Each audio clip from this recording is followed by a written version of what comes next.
दोस्तों आप लोगों के लिए आज मैं एक स्पेशल वीडियो लेके आया हूँ, क्योंकि आज की वीडियो में हम ये जानने वाले हैं कि ये कंपाउंडिंग का पावर एक्चुअली में काम कैसे करता है स्टॉक मार्केट में और रियल लाइफ में। और इस बात की मैं गारंटी दे सकता हूँ कि ये एक वीडियो आप सभी लोगों के लिए एक आई ओपनर होने वाला है, क्योंकि कुछ चीज़ें आपको इसमें ऐसी सीखने मिलेगी जो आपने कभी सुनी भी नहीं होगी।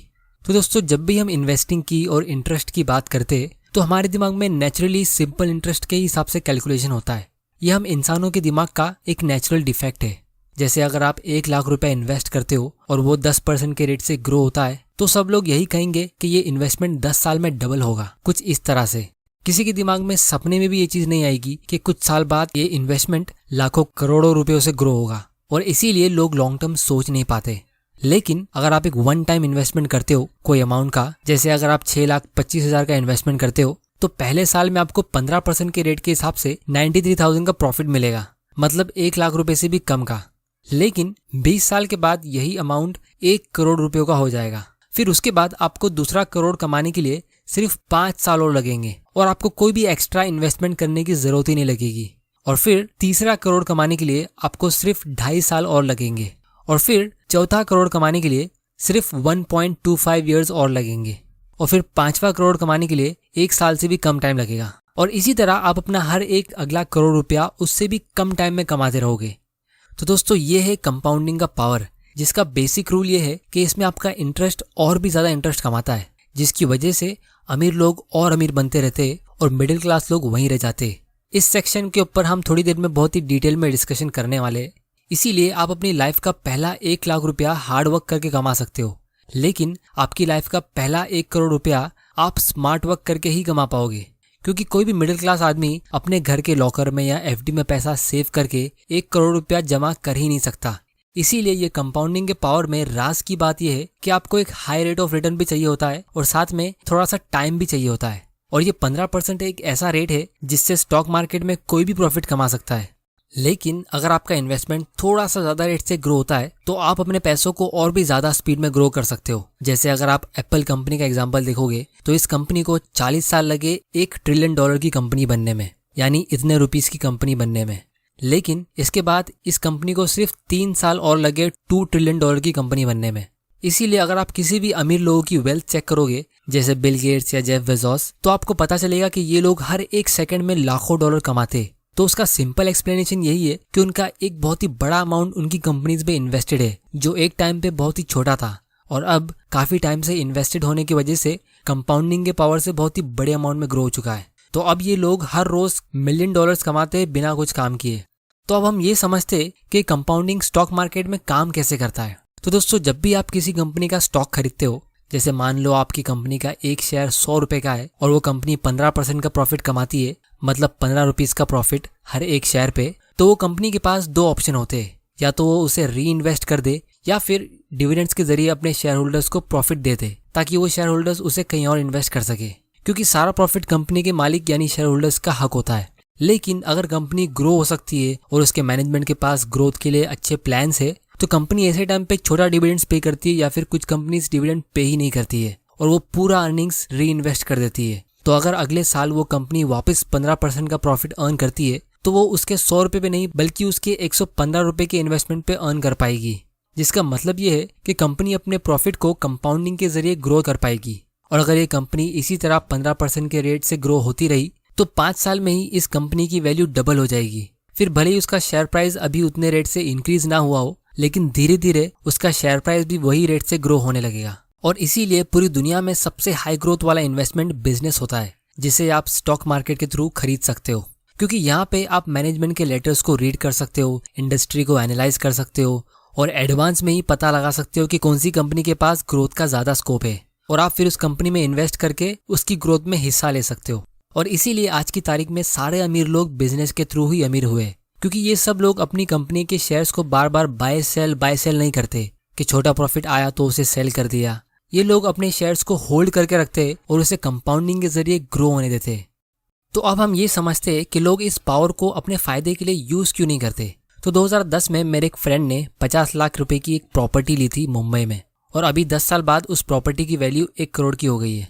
और दूसरी तरफ उसने 2 साल पहले म्यूचुअल फंड में इन्वेस्ट करना शुरू किया और उसने उसमें 500 रुपया इन्वेस्ट किया। एक्चुअली में उसका इरादा था 500 रुपये की SIP का, लेकिन पहला पेमेंट होने के बाद ही उसने SIP स्टॉप कर दी क्योंकि उसे कहीं से इन्फॉर्मेशन मिली कि रिसेशन आने वाला है। तो वो 500 रुपये इन्वेस्टेड रह गए और अभी 500 रुपया ग्रो होके ऑलमोस्ट 650 के आसपास हो चुका है। तो वो मुझे कहने लगा कि रियल एस्टेट सबसे बेस्ट इन्वेस्टमेंट है क्योंकि इसमें उसका 50 लाख का प्रॉफिट हुआ है और यहाँ स्टॉक मार्केट से उसको थोड़ा सा प्रॉफिट मिल रहा है और इसमें मार्केट क्रैश का भी डर होता है।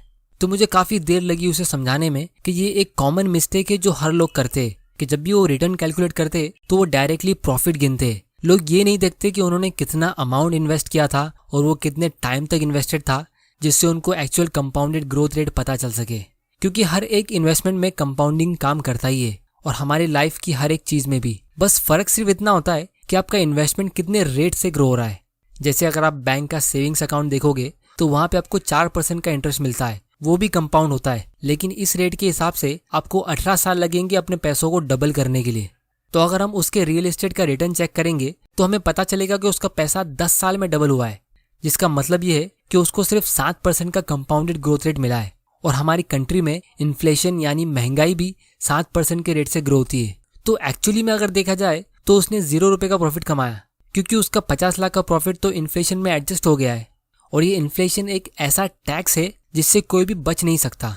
बहुत सारे लोगों को लगता है कि वो टैक्स नहीं भरते क्योंकि वो कोई स्मार्ट तरीके से इन्वेस्ट करके टैक्स बचा लेते हैं या उनकी सैलरी बहुत कम है इसलिए उनको टैक्स की चिंता करने की जरूरत नहीं है। लेकिन सच ये है कि इंडिया का हर एक आदमी हर साल 7% का कंपाउंडेड टैक्स पे करता है इन्फ्लेशन के नाम पे। फिर भले ही वो लोग गवर्नमेंट को अपने जेब से पैसा नहीं पे करते हो, लेकिन जब गवर्नमेंट हर साल नए नोट छापती है जिसकी वजह से बाजार में चीजों के भाव बढ़ जाते हैं, तो लोग उन चीजों को महंगे प्राइस पे खरीद के ना चाहते हुए भी टैक्स पे कर रहे हैं।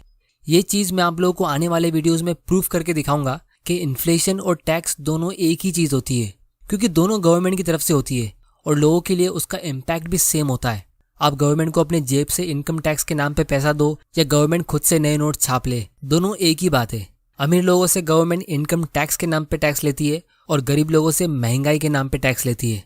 तो अगर हम इस 7% के इन्फ्लेशन को टैक्स कह देंगे तो ये एक्चुअली में सही स्टेटमेंट होगा। और इसीलिए एक world famous economist J.M. Keynes ने कहा था कि इन्फ्लेशन एक ऐसा टैक्स है जिसको सिर्फ करोड़ों लोगों में से एक आदमी सही तरीके से समझ पाएगा। और ये कंपाउंडिंग की वजह से गवर्नमेंट के इनकम टैक्स से भी ज्यादा डेंजरस होता है, क्योंकि ये महंगाई एक बहुत ही बेरहम टैक्स सिस्टम है, क्योंकि ये कंटिन्यूसली कंपाउंडिंग के जरिए ग्रो होता रहता है।